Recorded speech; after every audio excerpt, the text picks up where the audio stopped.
The Tale of Tom Kitten by Beatrix Potter. Once upon a time there were 3 little kittens, and their names were Mittens, Tom Kitten, and Moppet. They had dear little fur coats of their own, and they tumbled about the doorstep and played in the dust.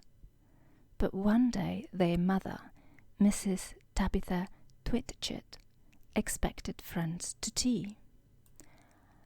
So she fetched the kittens indoors and washed and dressed them before the fine company arrived. First she scrubbed their faces. This one is Moppet.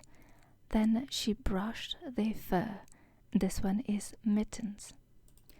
Then she combed their tails and whiskers. This is Tom Kitten. Tom was very naughty, and he scratched. Mrs. Tabitha dressed Moppet and Mittens in clean pinafores and tuckers, and then she took all sorts of elegant, uncomfortable clothes out of a chest of drawers in order to dress up her son Thomas. Tom Kitten was very fat, and he had grown. Several buttons burst off. His mother sewed them on again. When the 3 kittens were ready, Mrs. Tabitha unwisely turned them out into the garden to be out of the way while she made hot buttered toast. "Now keep your frocks clean, children. You must walk on your hind legs. Keep away from the dirty ash pit, and from Sally Henny Penny, and from the pigsty and the puddle ducks." Moppet and Mittens walked down the garden path unsteadily. Presently they trod upon their pinafores and fell on their noses. When they stood up, there were several green smears. "Let us climb up the rockery and sit on the garden wall," said Moppet. They turned their pinafores back to front and went up with a skip and a jump. Moppet's white tucker fell down into the road.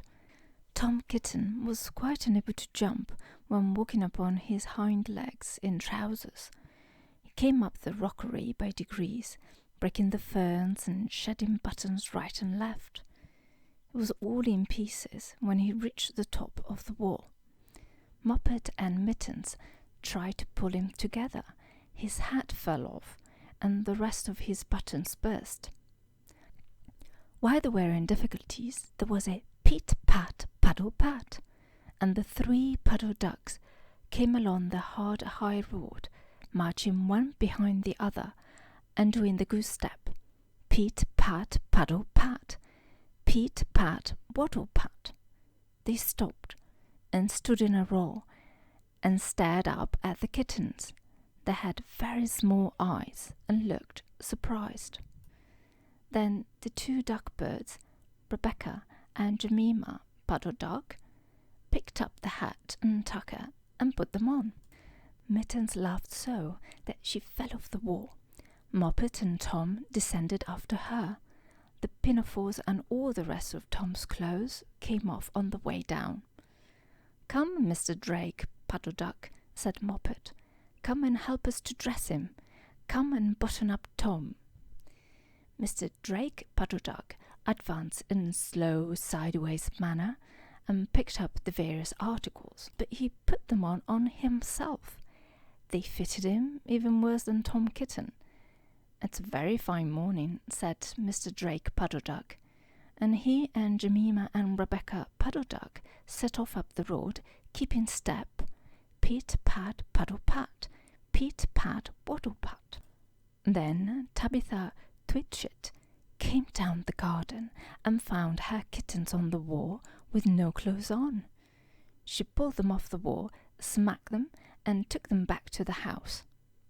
"My friends will arrive in a minute, and you're not fit to be seen. I'm affronted," said Mrs. Tabitha Twitchit. She sent them upstairs, and I'm sorry to say she told her friends that they were in bed with the measles, which was not true. Quite the contrary. They were not in bed, not in the least. Somehow there were very extraordinary noises overhead which disturbed the dignity and repose of the tea party. and I think that someday I shall have to make another larger book to tell you more about Tom Kitten. As for the puddle ducks, they went into a pond.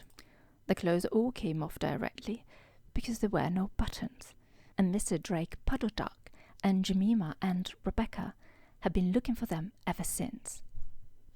That was the end of the tale of Tom Kitten, written by Beatrix Potter.